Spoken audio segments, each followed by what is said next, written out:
and the truth and the life. No one comes to the Father but by me.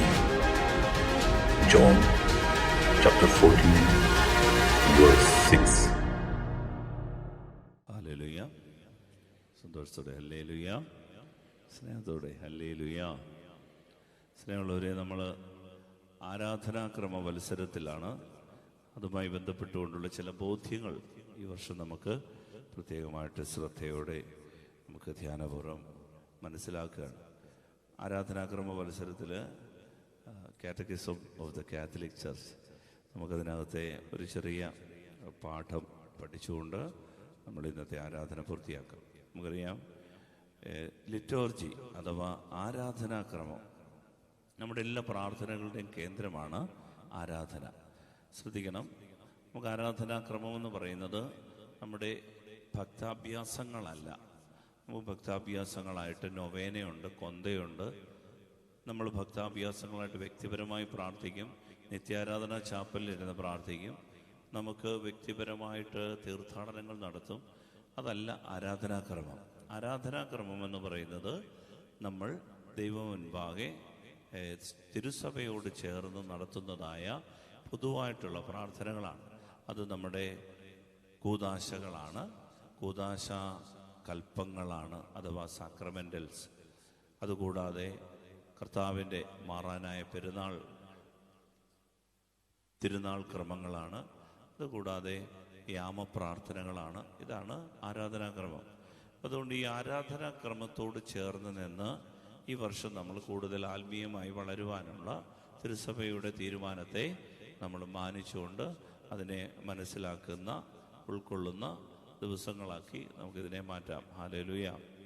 നമുക്ക് ദൈവത്തെ ആരാധനാക്രമത്തിലൂടെ ആരാധിക്കുന്നത് വഴി കിട്ടുന്നതായ ഒരു അനോയിൻറ്റിങ് അത് നമ്മൾ തിരിച്ചറിയണം. പ്രിയപ്പെട്ടവരെ, നമ്മൾ ഒറ്റയ്ക്ക് അധ്വാനിക്കുന്നതിലും ഒറ്റയ്ക്ക് നമ്മൾ കിടന്ന് ശ്രമിക്കുന്നതിലും വളരെ ഫലപ്രദമാണ് സഭയുടെ കൂട്ടായ്മയിലെ ആരാധനാക്രമത്തിൽ പങ്കുചേർന്നതിൻ്റെ അർത്ഥം അറിഞ്ഞ് നമ്മൾ ദൈവത്തെ ആരാധിക്കുമ്പോൾ നമുക്ക് കിട്ടുന്നത്. ഒരു ഉദാഹരണം പറഞ്ഞാൽ, നമ്മൾ സന്ധ്യാപ്രാർത്ഥന നടത്തും. സന്ധ്യയ്ക്ക് നമ്മളിരുന്ന് പ്രാർത്ഥിക്കും. നമ്മൾ സന്ധ്യയ്ക്ക് പ്രാർത്ഥിക്കുമ്പോൾ നമ്മുടെ പ്രാർത്ഥനയുടെ അവസ്ഥ നമുക്കറിയാം. നമ്മൾ വളരെ ബുദ്ധിമുട്ടി കഷ്ടപ്പെട്ട് സന്ധ്യയ്ക്കിരുന്ന് കുരിശ് വരച്ച് കുരിശാണോ വരയ്ക്കുന്നത്, അത് വള്ളിക്കുരിശാണോ വരയ്ക്കുന്നത്, അത് കുരിശ് പൂർത്തിയാക്കുന്നുണ്ടോ, ഇടത്തേതിൽ നിന്ന് വലത്തേതിലേക്ക് നമ്മളെ തിരിക്കുന്നുണ്ടോ, സ്വർഗത്തിൽ നിന്ന് മുകളിലോട്ട് താഴോട്ടിറങ്ങുന്നുണ്ടോ എന്നൊക്കെ വലിയ അത്ഭുതകരമായിട്ട് നമ്മളിങ്ങനെ ചിന്തിച്ചു പോകും. കാരണം നമുക്ക് ക്ഷീണം കൊണ്ട് നമ്മളിതൊക്കെ ബുദ്ധിമുട്ടാണ്, നമുക്കിതൊക്കെ നടത്താൻ ബുദ്ധിമുട്ടാണ്. പക്ഷെ ശ്രദ്ധിക്കണേ, സന്ധ്യയുടെ യാമത്തിൽ നമ്മൾ ഒരു നമസ്കാരം നടത്തുമ്പോൾ, സന്ധ്യയ്ക്ക് നമ്മളൊരു യാമ നമസ്കാരം നടത്തുമ്പോൾ, ഇപ്പം ഞാൻ നിങ്ങളുടെ അടുത്ത് ഇപ്പോൾ വന്നെങ്കിൽ നിങ്ങളുടെ കൂട്ടത്തിൽ പൊതുവായി സന്ധ്യാ നമസ്കാരത്തിന് എനിക്ക് സാധിച്ചില്ലെങ്കിൽ ഞാൻ എൻ്റെ മുറിയിൽ സന്ധ്യാ നമസ്കാരം ഞാൻ വ്യക്തിപരമായി നടത്തിയിട്ടാണ് വന്നത്. ഞാൻ ഈ സന്ധ്യാ നമസ്കാരം നടത്തുമ്പോൾ, അല്ലെങ്കിൽ രാവിലെ പ്രഭാത പ്രാർത്ഥന, ഉച്ചയ്ക്ക് പ്രാർത്ഥന, വൈകിട്ട് ഈ നമസ്കാരം നടത്തുമ്പോൾ എന്താ പ്രത്യേകത എന്നറിയാമോ? തിരുസഭയിൽ ഈ സമയത്ത് എരിവോടെ പ്രാർത്ഥിക്കുന്ന ഒരുപാട് വിശുദ്ധാത്മാക്കളുണ്ട്. അതായത് ഈ യാമങ്ങളെ വിശുദ്ധീകരിക്കുന്ന 7 യാമങ്ങളെയും വിശുദ്ധീകരിച്ചുകൊണ്ട് കൃപയോടെ പ്രാർത്ഥിക്കുന്ന അനേക വിശുദ്ധാത്മാക്കളുണ്ട്. ആ പ്രാർത്ഥനയോട് നിന്റെ പ്രാർത്ഥനയെ, നിന്റെ കുടുംബത്തിൻ്റെ ആ ഉറങ്ങിത്തൂങ്ങിയ പ്രാർത്ഥനയുണ്ടല്ലോ, കുറവുള്ള പ്രാർത്ഥന, അതിനെ ദൈവം എടുത്തു വെക്കും. അപ്പോൾ സഭയിലുള്ള ഈ 2000 വർഷങ്ങൾ കൊണ്ട് സഭയിൽ കർത്താവും തൻ്റെ പരിശുദ്ധ അമ്മയും സ്ലീഹന്മാരും വേദപാരംഗതന്മാരും രക്തസാക്ഷികളും വിശുദ്ധരും ഒക്കെ നേടിയെടുത്ത വലിയ ഡിപ്പോസിറ്റ് ഉണ്ട്, നിക്ഷേപങ്ങളുണ്ട്. ആ നിക്ഷേപങ്ങൾ എൻ്റെ വീട്ടിലേക്കും ഒഴുകും. ഹല്ലേലൂയ. മനസ്സിലായവർ പറ ഹല്ലേലൂയ.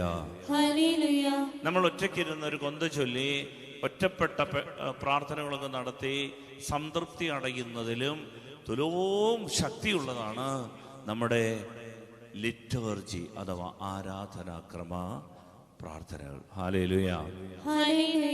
സ്നേഹത്തോടെ ഹല്ലേലൂയാ. ഹല്ലേലൂയാ. അതുകൊണ്ട് നമ്മുടെ നമ്മൾ സഭ പഠിപ്പിക്കുന്ന വചനബന്ധിതമായി പഠിപ്പിക്കുന്ന കാര്യങ്ങളാണ് നമ്മളൊന്ന് മനസ്സിലാകുന്നത്. സഭയിൽ കാറ്റഗിസം ഓഫ് ദ കാത്തലിക് ചർച്ചിൽ 1071 ഖണ്ഡിക 1071 കണ്ടുപിടിച്ചോ? അത് ഇങ്ങോട്ട് വായിച്ചേ.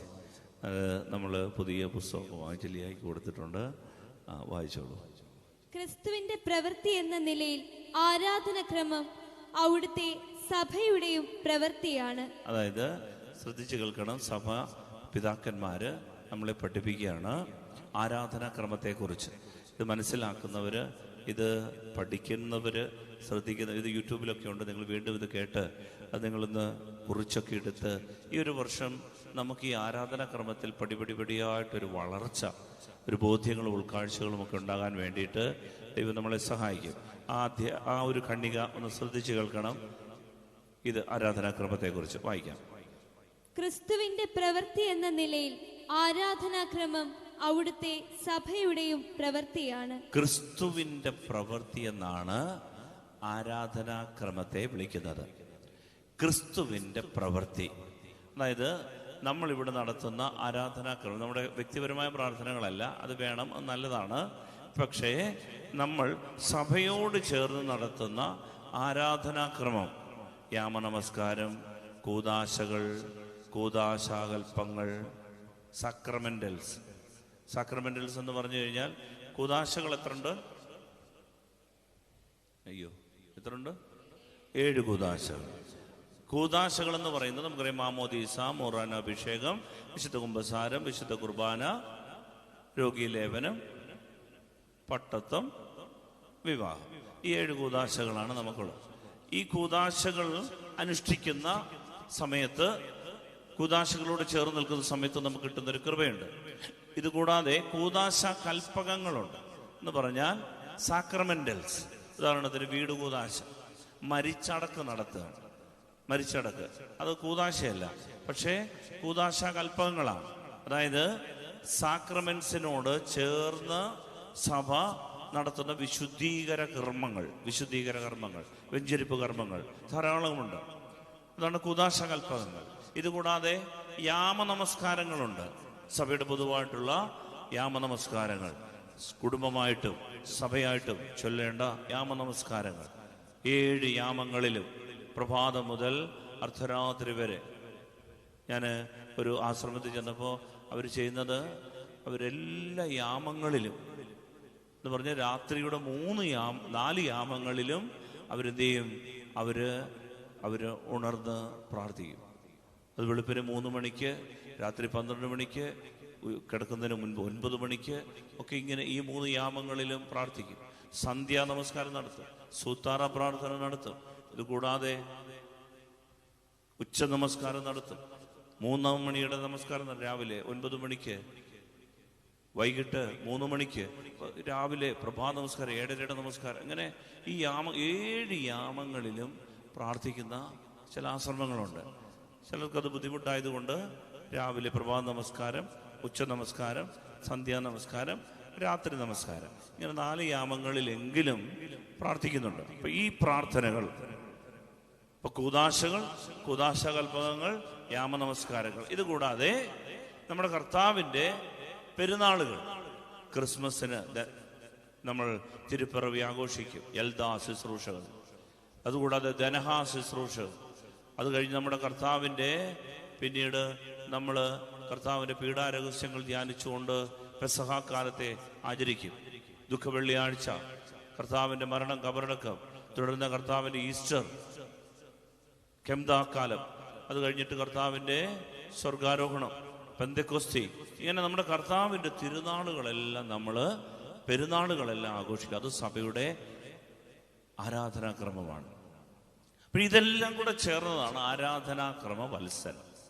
ഒരു വർഷത്തിൽ നമ്മൾ ഈ കാര്യങ്ങളെല്ലാം സഭയോട് ചേർന്ന് കൂട്ടായ്മയിൽ നമ്മൾ പങ്കുചേരുമ്പോൾ എന്ത് മെച്ചമാണുള്ളത്, അതാണ് നമ്മൾ ഈ വർഷങ്ങളിൽ ചർച്ച ചെയ്യുന്നത്. ഹല്ലേലൂയ.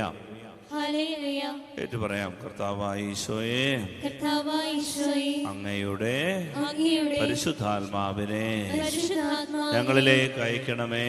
ഞങ്ങളിലേക്ക് അയക്കണമേ. അങ്ങയുടെ തിരുവചനത്തിന്റെ തിരുസഭയുടെ എല്ലാ നിക്ഷേപങ്ങളെയും വെളിപ്പെടുത്തണമേ.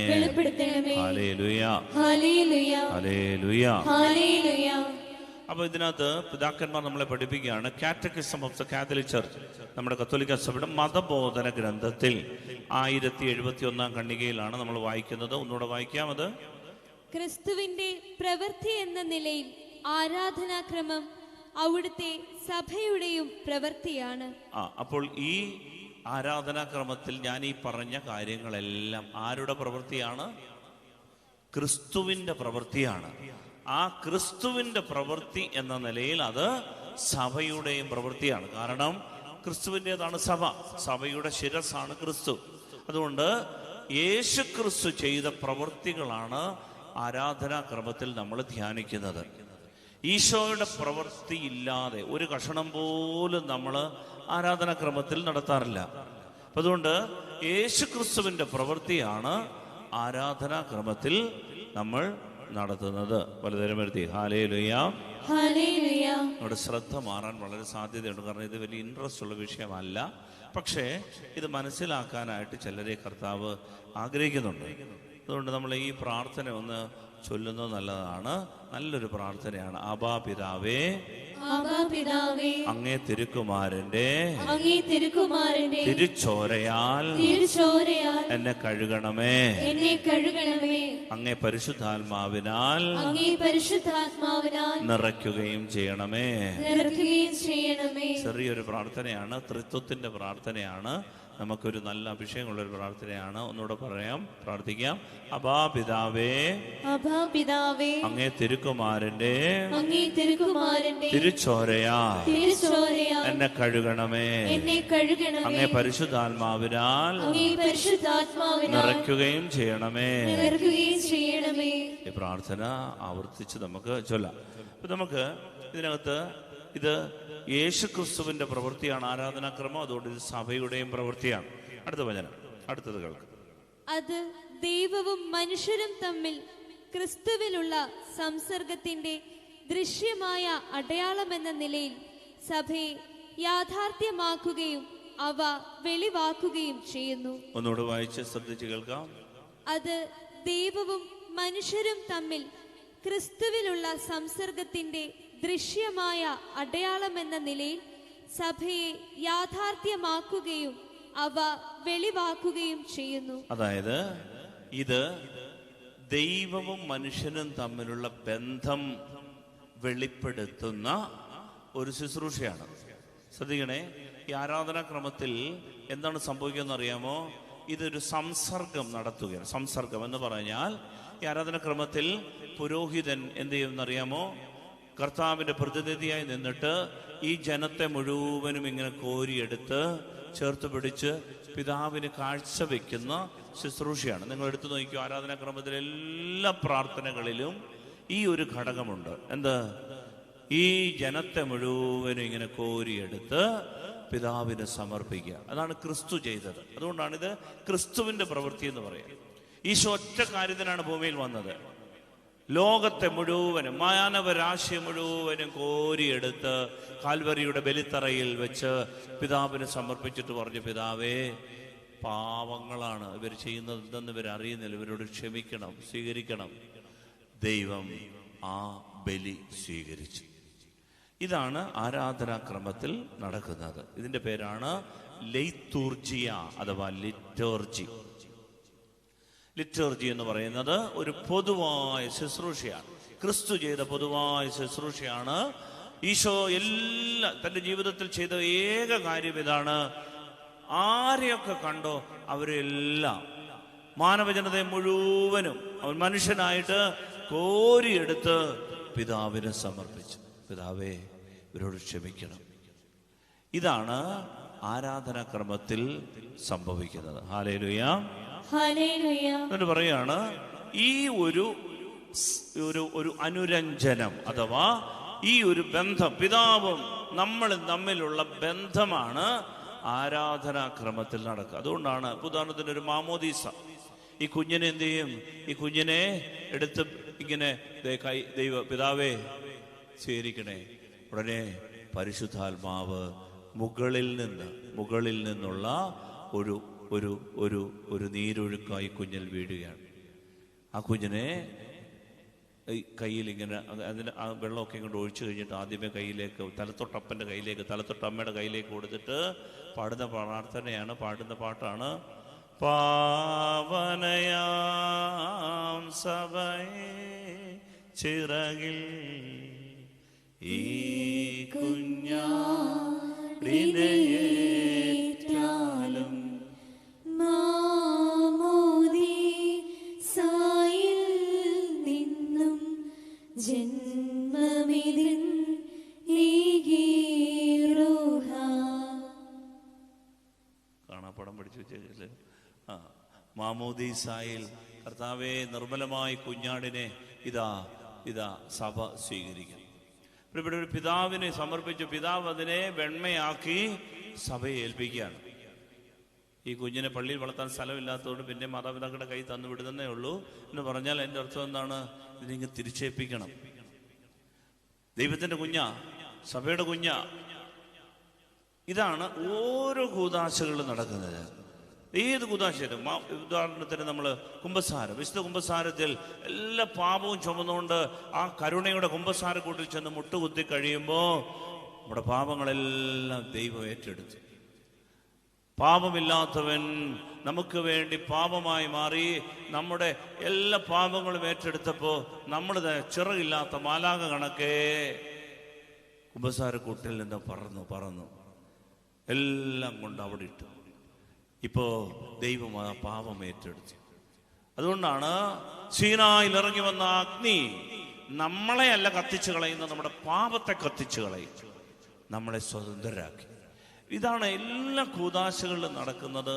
ഈ ദൈവ ബന്ധമാണ്. അടുത്ത വചനം വായിക്കും.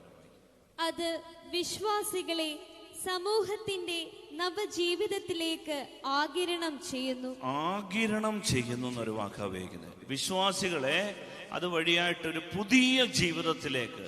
അതുകൊണ്ടാണ് നമ്മൾ പാടിയത് പാവനയാം സഭയെ ചിറകിൽ ഈ കുഞ്ഞാടിനെ ഏറ്റാലും.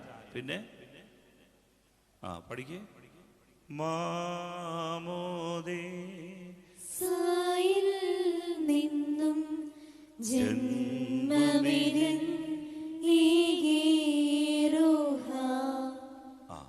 പുതിയൊരു ജന്മം, പുതിയൊരു ജനനം ഈ കുഞ്ഞിന് നൽകപ്പെട്ടു. Hallelujah, hallelujah. അതാണ് പറഞ്ഞത്, വായിച്ചത്. പുതിയ നവമായൊരു ജീവിതത്തിലേക്ക് ഇതിനെ ആഗിരണം ചെയ്യുന്നു.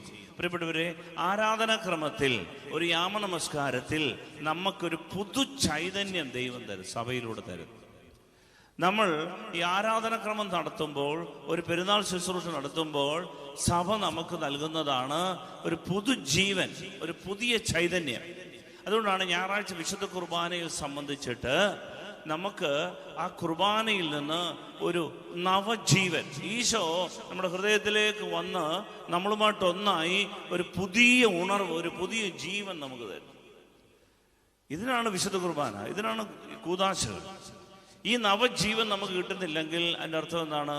ആരാധനാക്രമത്തിന്റെ പൊരുള് നമുക്ക് മനസ്സിലായിട്ടില്ല. ഒന്നേറ്റ് പറയാം, ഹല്ലേലൂയാ, ഹല്ലേലൂയാ, ഹല്ലേലൂയാ, ഹല്ലേലൂയാ. ഏറ്റു പറയാം, ആബാ പിതാവേ, ആബാ പിതാവേ, അങ്ങേ തിരുക്കുമാരന്റെ തിരുച്ചോരയാ എന്നെ കഴുകണമേ, അങ്ങേ പരിശുദ്ധാത്മാവിനാൽ നിറയ്ക്കുകയും ചെയ്യണമേ. അടുത്ത വചനം. എല്ലാവരുടെയും ബോധപൂർവകവും പ്രവർത്തന നിരതവും ഫലപ്രദവുമായ ഭാഗഭാഗിത്വം ആവശ്യപ്പെടുകയും ചെയ്യുന്നു. ഇതാണ് നമ്മൾ ഇന്ന് പഠിക്കാനായിട്ട് പോകുന്നത്. ശ്രദ്ധിക്കണം, ഈ വാക്യമാണ് പഠിക്കാൻ പോകുന്നത്.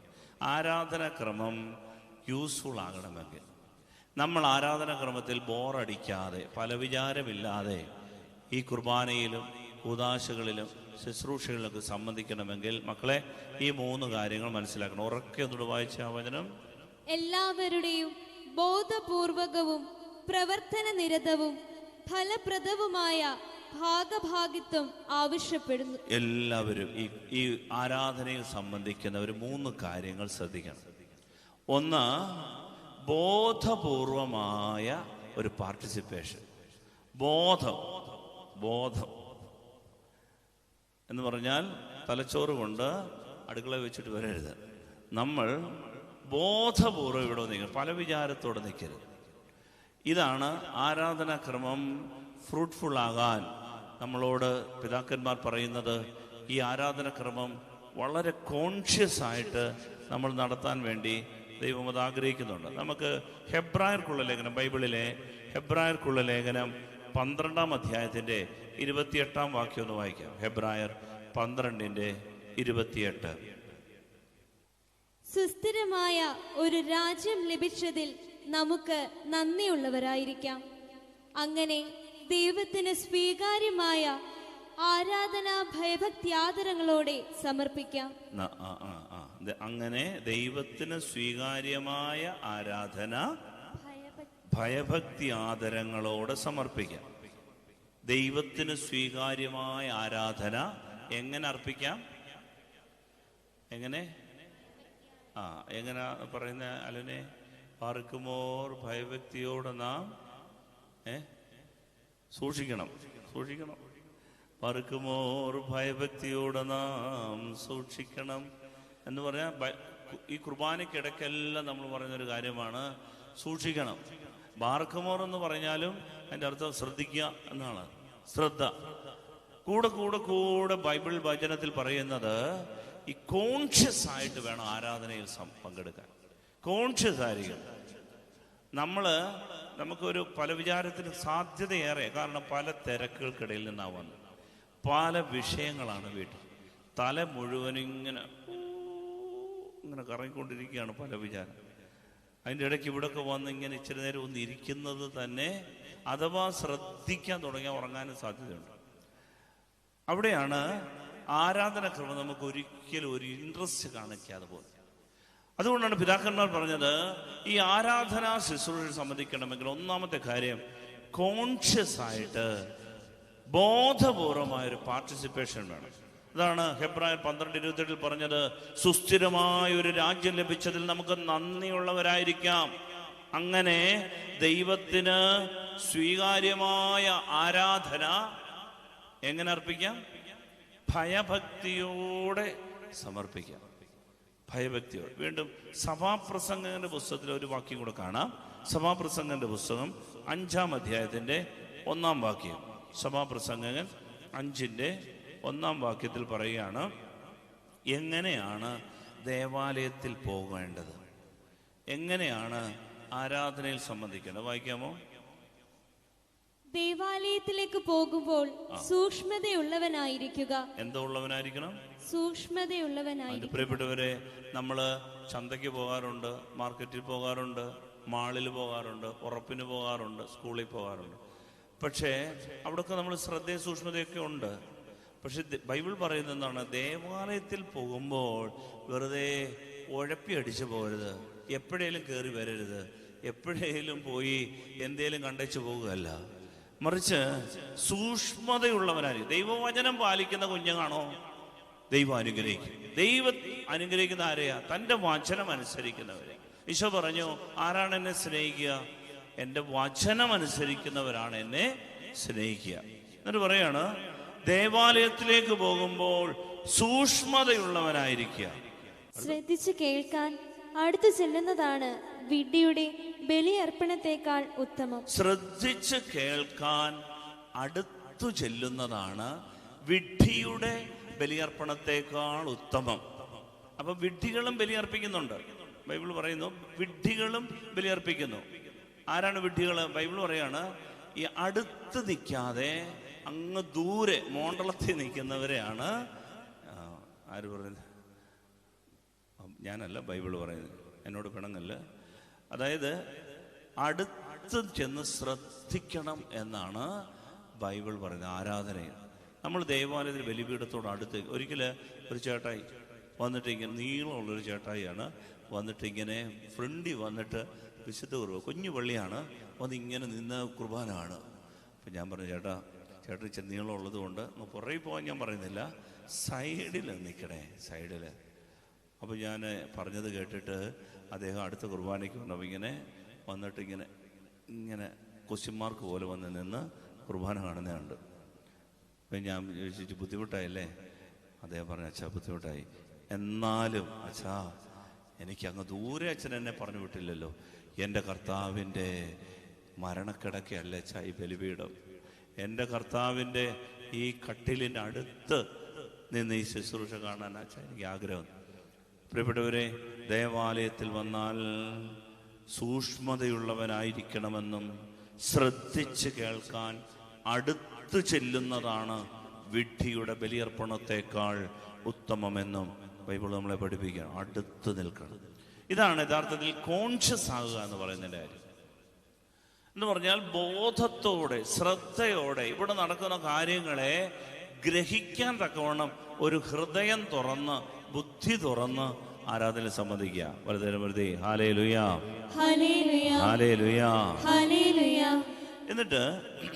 എന്നിട്ട് ഈ കോൺഷ്യസ് ആയിട്ട് ആരാധിക്കണം എന്ന് പറയാൻ കാര്യം എന്താണെന്നറിയാമോ?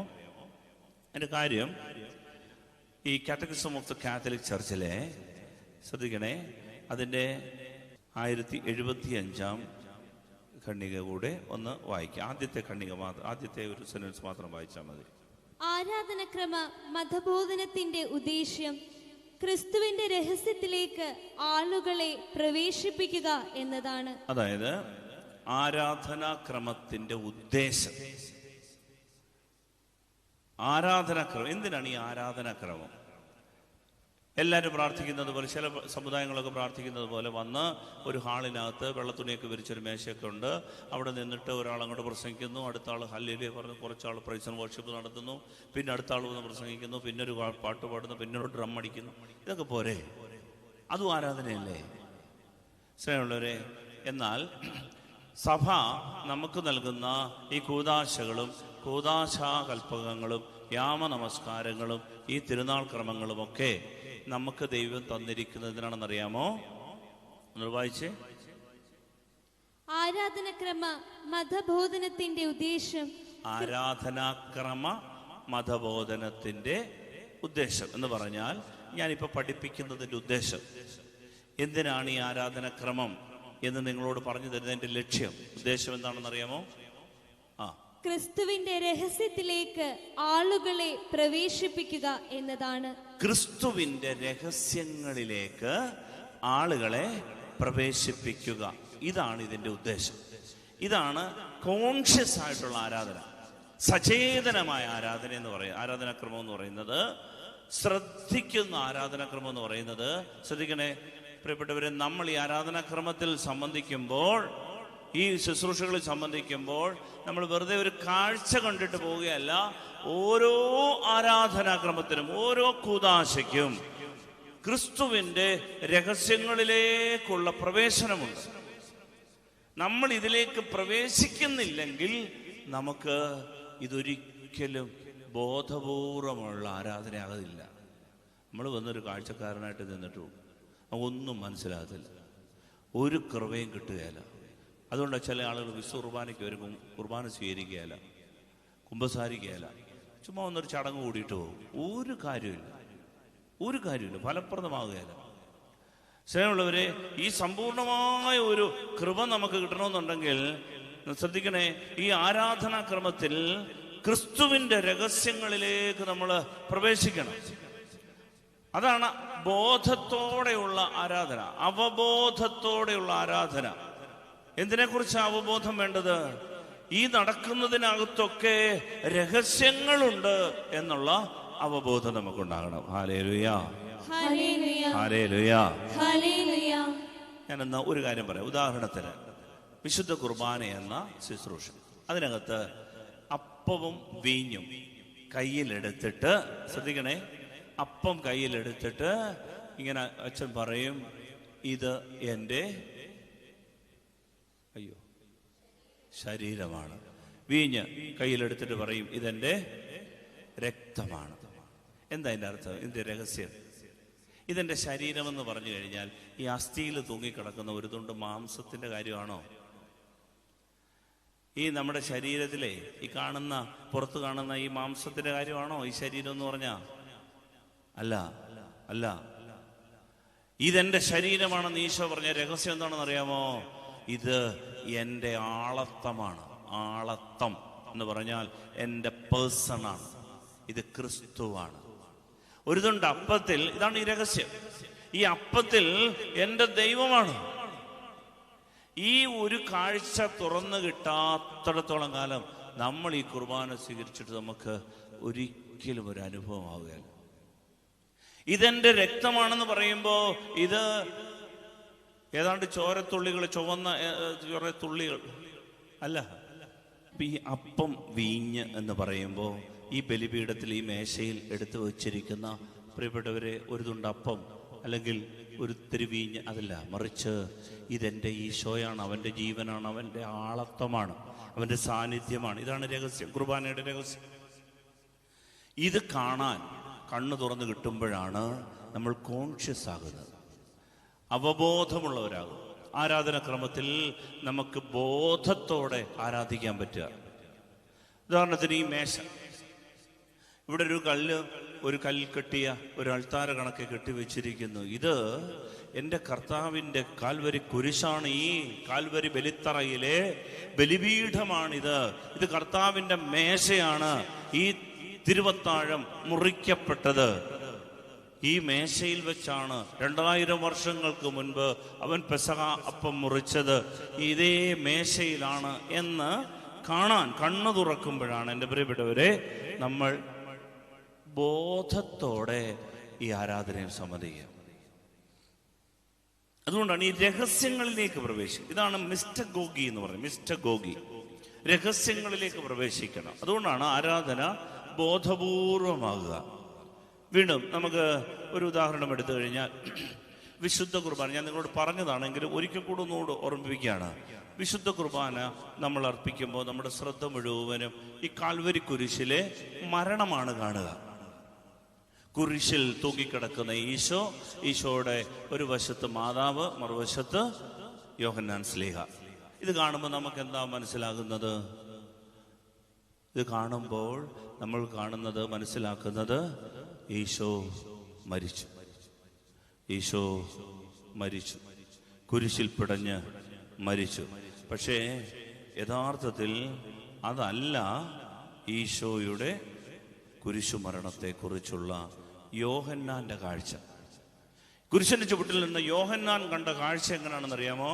അതാണ് വെളിപാടിന്റെ പുസ്തകം 5-ാം അധ്യായം 5 മുതൽ 9 വരെയുള്ള വാക്യങ്ങളൊന്ന് വായിച്ചു കേൾക്കാം. അപ്പോൾ ശ്രേഷ്ഠന്മാരിൽ ഒരാൾ എന്നോട് പറഞ്ഞു, കരയാതിരിക്കൂ, ഇതാ യൂദാ വംശത്തിൽ നിന്നുള്ള സിംഹവും ദാവീദിന്റെ വേരുമായവൻ വിജയിച്ചിരിക്കുന്നു. അവന് ചുരുൾ നിവർത്താനും സപ്തമുദ്രകൾ പൊട്ടിക്കാനും കഴിയും. അപ്പോൾ സിംഹാസനത്തിന്റെയും 4 ജീവികളുടെയും മധ്യേ ശ്രേഷ്ഠന്മാരുടെ നടുവിൽ കൊല്ലപ്പെട്ടതായി തോന്നുന്ന ഒരു കുഞ്ഞാട് നിൽക്കുന്നത് ഞാൻ കണ്ടു. ഇതാണ് കുർബാനയുടെ കാഴ്ച. ആ വചനം ഒന്നുകൂടെ വായിക്കാമോ? അപ്പോൾ സിംഹാസനത്തിന്റെയും 4 ജീവികളുടെയും മധ്യേ ശ്രേഷ്ഠന്മാരുടെ നടുവിൽ കൊല്ലപ്പെട്ടതായി തോന്നുന്ന ഒരു കുഞ്ഞാട് നിൽക്കുന്നത് ഞാൻ കണ്ടു. പ്രിയപ്പെട്ടവരെ ശ്രദ്ധിക്കണേ, കുരിശു മരണത്തെ കുറിച്ചുള്ള സ്വർഗത്തിന്റെ കാഴ്ച ഇതാണ്. ഈ സിംഹാസനത്തിന്റെ മുൻപിൽ ശ്രേഷ്ഠന്മാരുടെ നടുവിൽ ഒരു കുഞ്ഞാട്, കൊല്ലപ്പെട്ടതായി തോന്നുന്ന ഒരു കുഞ്ഞാട്. പക്ഷേ ആ കുഞ്ഞാട് നിൽക്കുകയാണ്. ഇതാണ് കുർബാനയിലെ കാഴ്ച. ഈ വെളിപാടിന്റെ പുസ്തകത്തിൽ യോഹന്നാൻ ശ്ലീഹ കാണുന്ന കാഴ്ച കുരിശിൽ തൂങ്ങിക്കിടക്കുന്ന ഒരു രൂപത്തെ അല്ല, മറിച്ച് അതിനപ്പുറത്തേക്ക് കാണുന്ന കാഴ്ചയുണ്ട്. അതാണ് രഹസ്യം. സ്വർഗത്തിലെ ദൈവാരാധനയാണ് കാണുക. സിംഹാസനം, പിതാവായ ദൈവത്തിന്റെ സിംഹാസനത്തിന്റെ മുൻപിൽ ശ്രേഷ്ഠന്മാരെല്ലാം ഇങ്ങനെ കൂടി നിൽക്കുമ്പോൾ ആ വലിയ സ്വർഗസഭയിൽ അതിന്റെ നടുവിൽ ഒരു കുഞ്ഞാട് എഴുന്നേറ്റ് നിൽക്കുന്നത്, കൊല്ലപ്പെട്ടിട്ടും നിൽക്കുന്ന കുഞ്ഞാട്. ഇതാണ് കുർബാനയുടെ കാഴ്ച. ഇല്ല എങ്കിൽ ഈ കാഴ്ചയിലേക്ക് നമ്മൾ പ്രവേശിക്കുന്നില്ലെങ്കിൽ നമ്മളിത് ഒരു നാടകം കാണുന്ന കണക്കെ കണ്ടേച്ച് പോകും. നമുക്കൊന്നും മനസ്സിലാകത്തില്ല. അതുകൊണ്ട് ആ കുർബാന കഴിഞ്ഞിട്ട് വെളിയിൽ ഇറങ്ങുമ്പോൾ ഊരിയിട്ടിരിക്കുന്ന ചെരുപ്പ് കാണാത്തതിൻ്റെ പേരിൽ പുകില്, അടി, ബഹളം, പ്രശ്നം ഉണ്ടാക്കുന്നത് നമുക്ക് ആരോടും ക്ഷമിക്കാൻ പറ്റും. പ്രിയപ്പെട്ടവരെ, ഈ ദൈവീക രഹസ്യങ്ങളിലേക്ക് നമ്മൾ പ്രവേശിച്ചാൽ നമ്മുടെ ഹൃദയങ്ങൾ ശുദ്ധീകരിക്കപ്പെടും.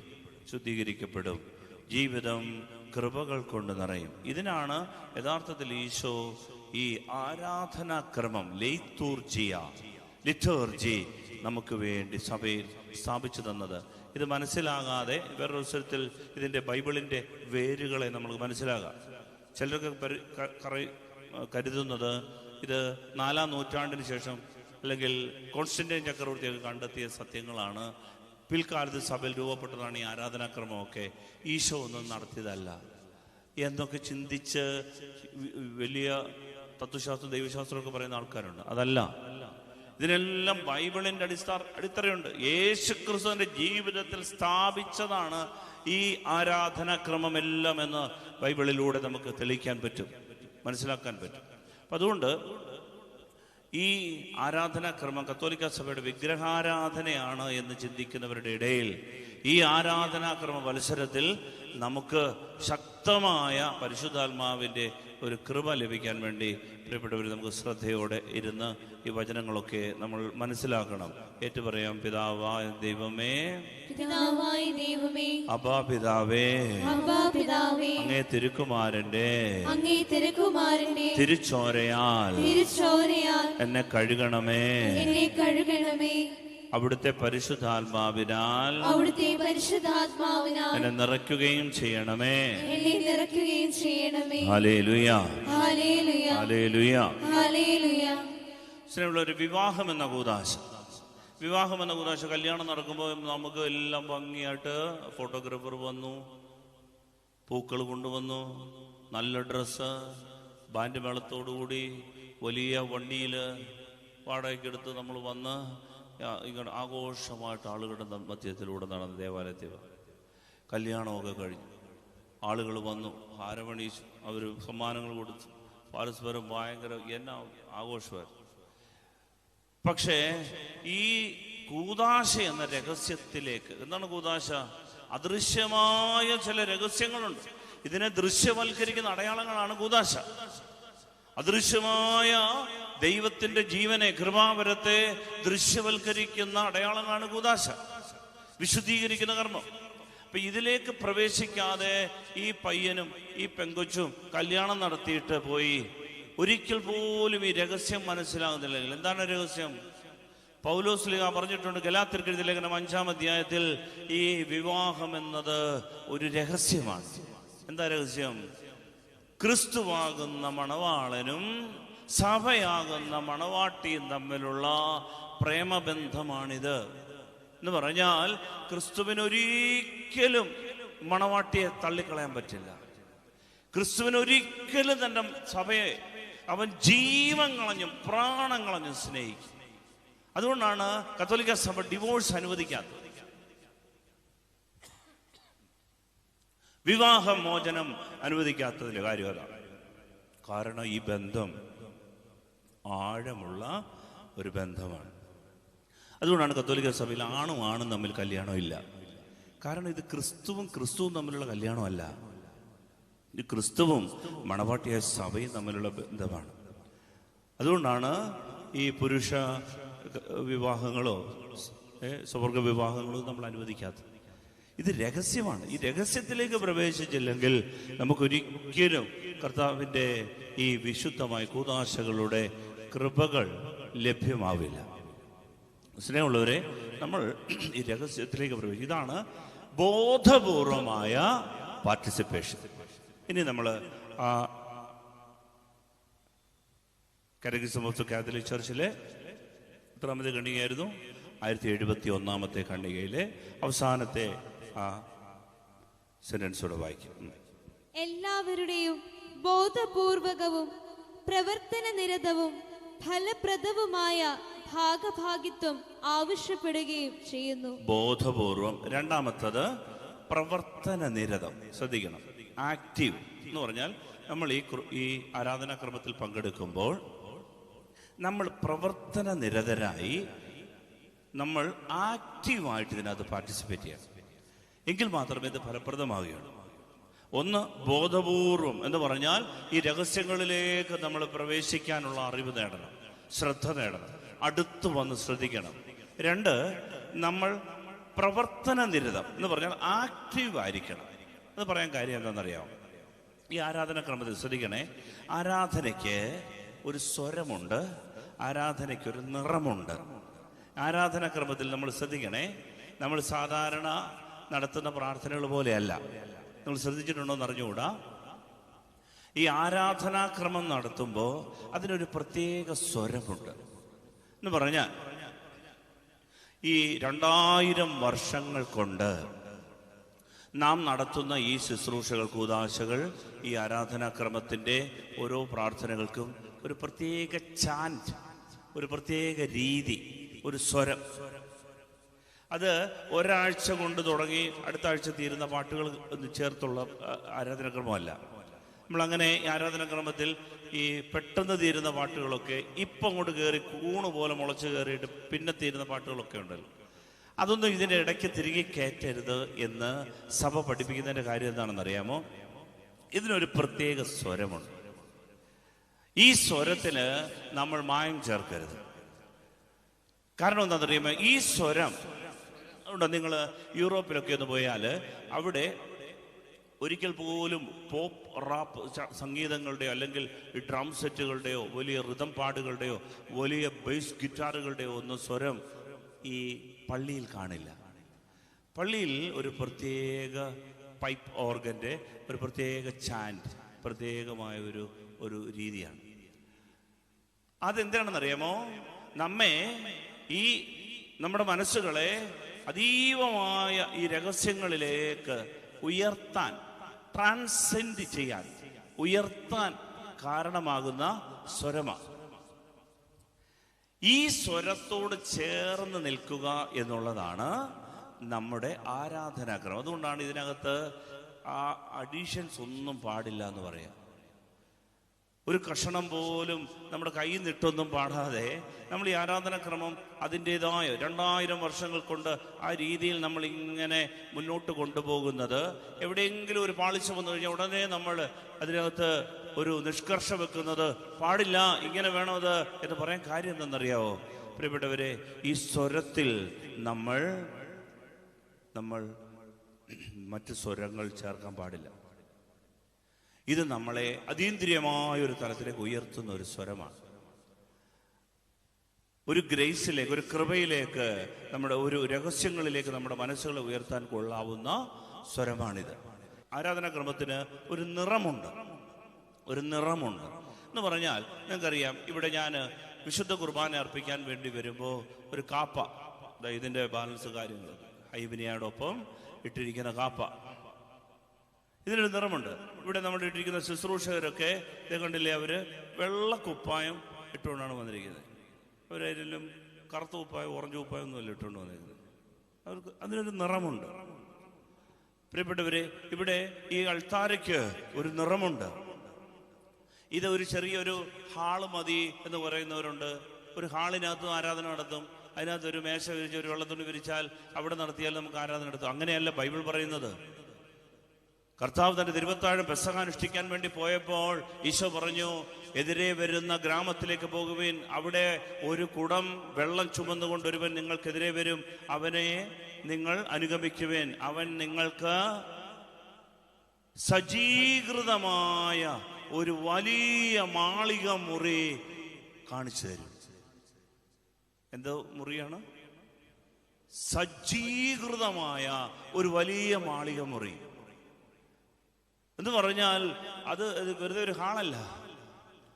പ്രിയപ്പെട്ടൊരു, ബൈബിളിൽ ഓരോ കാര്യം പറഞ്ഞിരിക്കുന്നതിന് അർത്ഥമുണ്ട്. ദൈവത്തിന്റെ ഈ ആരാധന നടക്കുമ്പോൾ അതുകൊണ്ടാണ് ഈ മനോഹരമായ നമ്മുടെ ദേവാലയം നമ്മൾ സൃഷ്ടിച്ചിരിക്കുന്നത്. മനോഹരമായി ഇത് സജ്ജീകൃതമായ ഒരു വലിയ മാളിക മുറി, ഇവിടെ ഈ ആരാധന നടക്കണം. ഇതാണ് ദൈവം ആഗ്രഹിക്കുന്നത്. ഇതിനൊരു നിറമുണ്ട്.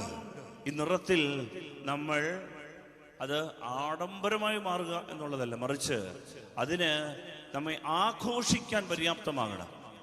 ദൈവീക രഹസ്യങ്ങൾ 2000 വർഷങ്ങൾക്ക് മുൻപ് എൻ്റെ രക്ഷയ്ക്ക് വേണ്ടി ദൈവപുത്രൻ ജീവൻ കൊടുത്ത് ആവിഷ്കരിച്ച സ്വർഗീയ രഹസ്യങ്ങളെ ആഘോഷിക്കാൻ, ആ സ്വർഗത്തിന്റെ 2000 വർഷങ്ങൾക്ക് മുമ്പ് നടന്ന സംഭവം ഇന്ന് ഇവിടെ ഇപ്പോൾ എൻ്റെ ജീവിതത്തിൽ സന്നിവേശിപ്പിക്കാൻ വേണ്ടി ഞാൻ അതിനെ ആഘോഷിക്കുക. അത് ഏതെങ്കിലും ഒരു ഹാളിൽ വെച്ച് നടത്തിയേ വരാം. അതിനാണ് ഇതിനൊരു നിറമുണ്ട്, ലിറ്റർജിക്ക് ഒരു നിറമുണ്ട്. അതുകൊണ്ടാണ് അത് പ്രവർത്തന നിരതമെന്ന് പറയുന്നതിന്റെ കാര്യം അതാ. പ്രവർത്തന നിരതം, ഇത് ആക്റ്റീവാകാൻ വേണ്ടി ഇതിന്റെ സ്വരത്തോട് ചേർന്ന് പോകണം. ഇതിന്റെ നിറങ്ങളെ നമ്മൾ മാനിക്കണം, അംഗീകരിക്കണം, അതിന്റെ അർത്ഥങ്ങൾ തിരിച്ചറിയണം. ഇപ്പൊ ഉദാഹരണത്തിന് ഇവിടെ ചിത്തോലയുണ്ട്.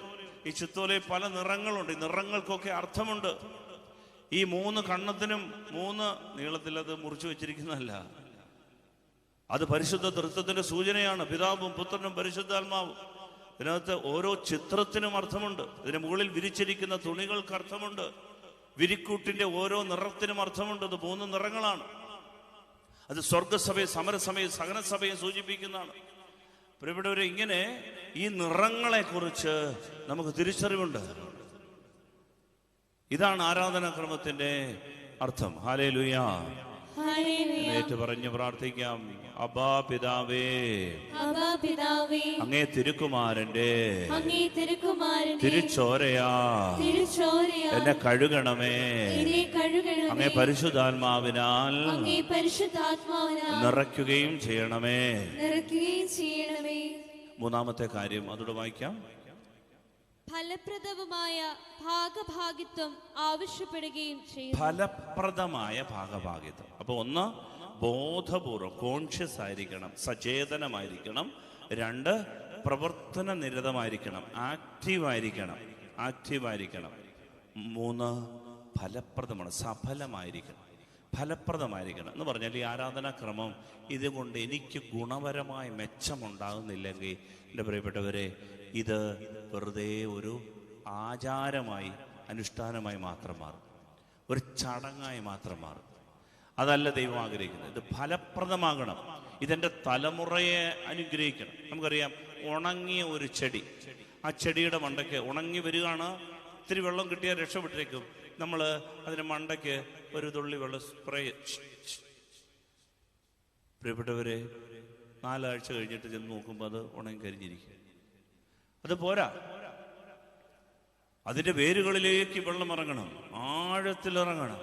ഇത് ഫലപ്രദമായെങ്കിൽ മാത്രമേ എൻ്റെ ജീവിതത്തിന്റെ അടിത്തറ, വേരുകൾ ഇത് ശുദ്ധീകരിച്ചെടുക്കുകയുള്ളൂ, തലമുറകളെ ശുദ്ധീകരിച്ചെടുക്കുകയുള്ളൂ.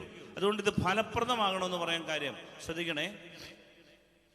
ഫലപ്രദമായിട്ട് ഒരു ആരാധനക്രമം ഫലപ്രദമാകണമെന്നുണ്ടെങ്കിൽ അതിന് ഒരു ശുദ്ധമായ നിയോഗം ഉണ്ടായിരിക്കണം. ഞാനത് പറഞ്ഞതാണെങ്കിലും ഒരിക്കൽ കൂടി പറഞ്ഞ് അത് പൂർത്തീകരിക്കും.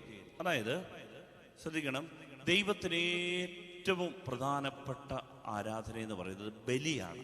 ദൈവത്തിന് ഇണങ്ങിയ ആരാധന. ശ്രദ്ധിച്ചു കേൾക്കണം ആ വാക്ക്, ഇണങ്ങിയ. ദൈവത്തിന് ചേർന്ന ആരാധന എന്ന് പറയുന്നത് ബലിയാണ്. കാരണം ഏക മകനെ അവൻ ബലി കഴിച്ചു. അവൻ മരണം വരെ അനുസരണമുള്ളതായി. അനുസരണത്തിന്റെ പേരാണ് ബലി. എൻ്റെ ജീവിതത്തിൽ ഞാൻ വിധേയപ്പെട്ട് അനുസരണപ്പെട്ട് ജീവിക്കുന്നതിന്റെ പേരാ ബലി. അത് നാണംകെടല, പാടാ, ബുദ്ധിമുട്ടാ. പക്ഷെ ഇതിന്റെ പേരാ കുർബാന. ബൈബിളിൽ ദൈവത്തിന് ഏറ്റവും പ്രിയപ്പെട്ട ആരാധന എന്ന് പറയുന്നത് ബലിയാണ്. ബലിയാണ്. അങ്ങനെയെങ്കിൽ ക്രിസ്തുവിൻ്റെ എല്ലാം തികഞ്ഞ അനുസരണത്തിലേക്ക് എന്നെ എടുത്തു വെക്കുന്നതാണ് ഏറ്റവും ബുദ്ധിയുള്ള ആരാധന. ദൈവത്തിന് ഏറ്റവും പ്രീതികരമായ ആരാധന ഈ ക്രിസ്തുവിന്റെ എല്ലാം തികഞ്ഞ അനുസരണത്തിലേക്ക് എന്നെ എടുത്തു വെക്കുന്നതാണ്. അതാണ് കുരിശുമരണം, അതാണ് വിശുദ്ധ കുർബാന. ഈ കുർബാനയിൽ സംബന്ധിക്കാൻ വേണ്ടി ഞാൻ നന്നായി അനുദപിച്ച് കുമ്പസാരിച്ച് നാണംകെടല, എല്ലാ പാപവും ഏറ്റുപറഞ്ഞ്, ഒന്നും മറച്ചു വെക്കാതെ ഒളിച്ചു വെക്കാതെ കർത്താവിന് മുമ്പിൽ എല്ലാം പറഞ്ഞ് ഈശോയെ സ്നേഹിച്ചുകൊണ്ട് ആ ബലിയിൽ, പിതാവേ നീ എനിക്ക് വേണ്ടി തന്ന മകനാണല്ലോ ഇത് എന്ന സ്നേഹം കൊണ്ട് ഈ ബലി അർപ്പിക്കാൻ വരുമ്പോൾ ഉണ്ടല്ലോ, ഇതാണ് ഏറ്റവും ദൈവത്തിന് പ്രീതികരമായ ആരാധന.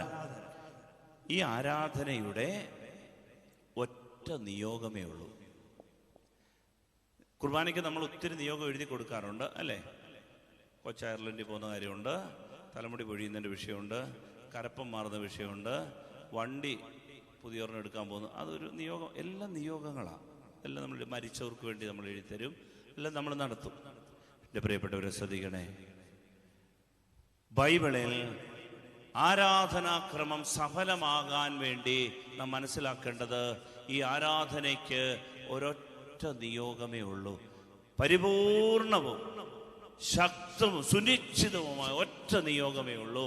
അതാണ് ശുദ്ധമായ നിയോഗം. ആ നിയോഗമില്ലാതെ നമ്മൾ ബലി അർപ്പിക്കരുത്. ആ നിയോഗമില്ലാതെ നമ്മൾ ബലിയർപ്പിക്കരുത്. അതുകൊണ്ടാണ് വിശുദ്ധ കുർബാനയിൽ വൈദികൻ ബലിപീഠത്തിന് മുൻപിൽ ഒരുക്ക ശുശ്രൂഷയിൽ വണങ്ങി നിന്നുകൊണ്ട്, കർത്താവേ, എൻ്റെ പാപങ്ങളെല്ലാം എന്നോട് ക്ഷമിക്കണമേ, നിന്റെ ആത്മീയ ശുശ്രൂഷയ്ക്ക് അയോഗ്യനായിരിക്കെ കരുണാപൂർവ്വം നീ എന്നെ വിളിച്ചു, ഈ അതിവിശുദ്ധ സ്ഥലത്ത് എന്നെ പ്രവേശിപ്പിക്കുവാൻ ഔദാര്യപൂർവ്വം ധൈര്യപ്പെടുത്തി, നിന്റെ ബലിപീഠത്തിന് മുമ്പിൽ നിന്ന് സ്വാതന്ത്ര്യത്തോടെ നിന്നോട് ഞാൻ സംഭാഷണം ചെയ്യുന്നു. അങ്ങയുടെ കൃപ എനിക്ക് തരണം. എൻ്റെ ബോധത്തിന് നിഗൂഢ നയനങ്ങളെ പ്രകാശിപ്പിക്കണം. കടങ്ങളുടെയും പാപങ്ങളുടെയും ഭാരമുള്ള ചുമട് എന്നിൽ നിന്ന് എടുത്തു മാറ്റണം. അങ്ങനെ വെടിപ്പോട് നിഷ്കളങ്കതയോട് ഈ ബലിയർപ്പിക്കാൻ എന്നെ യോഗ്യനാക്കണമെന്ന് പറഞ്ഞ് താണു വീണ് കുമ്പിട്ട് ബലിപീഠം മുത്തിയിട്ട്, പ്രിയപ്പെട്ടവരെ, എഴുന്നേറ്റ് നിന്ന് ത്രോണോസിൽ മുത്തി ഈ ദർഗായിൽ എന്ന് പറഞ്ഞ ഈ പടിയിൽ കയറി നിന്നിട്ട് ഈ അപ്പത്തിലും വീഞ്ഞിലും മൂടി വച്ചിരിക്കുന്ന കബലാനകൾ അഥവാ ഈ ചുവന്ന തുണി എടുത്ത് വടക്കും തെക്കും മാറ്റി വെച്ചിട്ട് പ്രാർത്ഥിക്കുന്ന പ്രാർത്ഥനയുണ്ട്. കയ്യിലേക്ക് അപ്പവും വീഞ്ഞും എടുത്ത് ആദ്യമേ ദൈവത്തിന് സമർപ്പിച്ച് പറയുന്ന പ്രാർത്ഥന എന്താണെന്നറിയാവോ? അതാണ് ശുദ്ധമായ നിയോഗം. പ്രാർത്ഥന ഇതാണ്: ലോകം മുഴുവൻ്റെയും പാപപരിഹാരത്തിനും രക്ഷയ്ക്കും വേണ്ടി പിതാവിന് സ്വീകാര്യ ബലിയായി സ്വയം അർപ്പിച്ച നിർമ്മല കുഞ്ഞാടായ മിശിഹാ തമ്പുരാനെ, നിനക്ക് പ്രീതികരവും ഞങ്ങൾക്ക് വേണ്ടിയുള്ള നിന്റെ ബലിയർപ്പണത്തിന് അനുരൂപവുമായ സജീവ ബലിയായി, ജീവനുള്ള ബലിയായി സ്വയം സമർപ്പിക്കാൻ എന്നെയും ഈ ജനത്തെയും യോഗ്യരാക്കണമേ. ഇതാണ് പ്രിയപ്പെട്ടവരെ കുർബാനയുടെ ആരാധനാക്രമത്തിൻ്റെ ശുദ്ധമായ നിയോഗം. ഇതാണ് നമ്മൾ വിശുദ്ധ കുർബാനയിൽ, ബാക്കിയെല്ലാം പൊതുവായിട്ടുള്ള നിയോഗങ്ങളാണ് പിന്നീട് പറയേണ്ടത്. കുർബാനയ്ക്ക് വന്നാൽ ആദ്യമേ പറയേണ്ട കാര്യം: ദൈവമേ, നിന്റെ ബലി പോലെ ഒരു ബലിയായി എൻ്റെ ജീവിതം തീരാൻ, ഒരു സജീവ ബലിയായി എന്നെ തന്നെ സമർപ്പിക്കാൻ എന്നെ സഹായിക്കണം. ഇതാണ് പ്രിയപ്പെട്ടവരെ ആരാധനാക്രമം സഫലമാകാനുള്ള വഴി. അതുകൊണ്ടാണ് നമ്മൾ ഒരു ശുശ്രൂഷയിൽ പാടുന്നത്: ലോകത്തിനൂടെ അനവധിയ പാപം മായ്ച്ചിടാൻ സ്വയബലിയായൊരു മിശിഹാ നിൻ ബലി പോൽ ഞങ്ങളെയും കാഴ്ചയതായി തീരുന്നു. ബലിയിതു സ്വീകൃതമാകണമേ.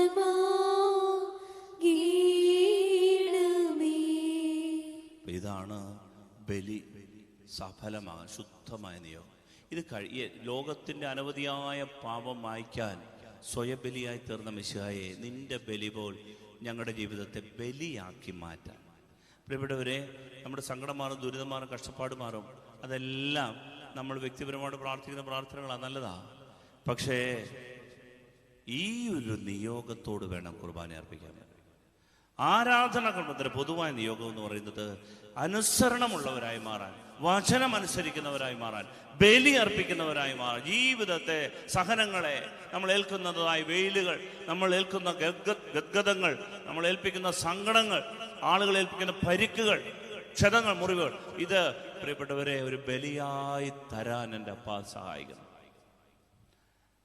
പ്രിയപ്പെട്ടവരെ, ഇതാണ് ആരാധനക്രമം സഫലമാകുക. അപ്പോൾ നോക്കിയോ, ഒന്ന് ബോധപൂർവ്വം കോൺഷ്യസ് ആയിരിക്കണം എന്ന് പറഞ്ഞാൽ രഹസ്യങ്ങളിലേക്ക് പ്രവേശിക്കാൻ ബോധാബോധ തലങ്ങളെ തുറന്നു കിട്ടണം. രണ്ട്, ആക്റ്റീവായിരിക്കണം. ഈ ലിറ്റർജിക്ക് ഒരു നിറമുണ്ട്, ഒരു സ്വരമുണ്ട്, അതിനോട് ചേർന്ന് ശ്രദ്ധയോടെ ആക്റ്റീവാകണം. മൂന്ന്, ഈ ബലിയുടെ മനസ്സ് ശുദ്ധമായ ഒരു നിയോഗത്തോട് വരണം ആരാധനാക്രമം. ഇത് മൂന്നുമുണ്ടെങ്കിൽ മാത്രമേ ആരാധനാക്രമം ഫലപ്രദമാകുള്ളൂ, നമ്മുടെ ജീവിതത്തിൽ അർത്ഥപൂർണ്ണമാകുള്ളൂ. ഈ രീതിയിൽ ആരാധനാക്രമമൊക്കെ ഒന്ന് അനുസരിച്ച് പരിശീലിച്ച് നോക്കിയാമോ, നമ്മളിത് നാം അറിയാത്തവണ്ണം കൃപ കൊണ്ട് സ്വർഗം നമ്മളെ നിറയ്ക്കും. സഭയിൽ 2000 വർഷങ്ങളുടെ വിശുദ്ധര് അനുഷ്ഠിച്ച രീതികളാണിത്. അവർ നേടിയെടുത്ത സ്വർഗത്തിൻ്റെ കൃപകളെല്ലാം കുടുംബങ്ങളിലേക്ക് വരും. നാം അറിയാതെ നമുക്ക് ചുറ്റും ഒരു വേലി കെട്ടും കുടുംബത്തിൽ. നാം അറിയാതെ നമുക്ക് ചുറ്റും സ്വർഗത്തിൻ്റെ ദൂതന്മാർ ഇറങ്ങി വരും. നാം അറിയാതെ നമുക്ക് ചുറ്റും മിശിഹായുടെ രക്ഷാകരമായ വ്യാപാരത്തിലെ സകല അനുഗ്രഹങ്ങളും ചൊരിയപ്പെടും. എല്ലാത്തിലും അവരെ നാം നിത്യതയിലേക്ക് എടുക്കപ്പെടും. നിത്യജീവൻ, അതാണ്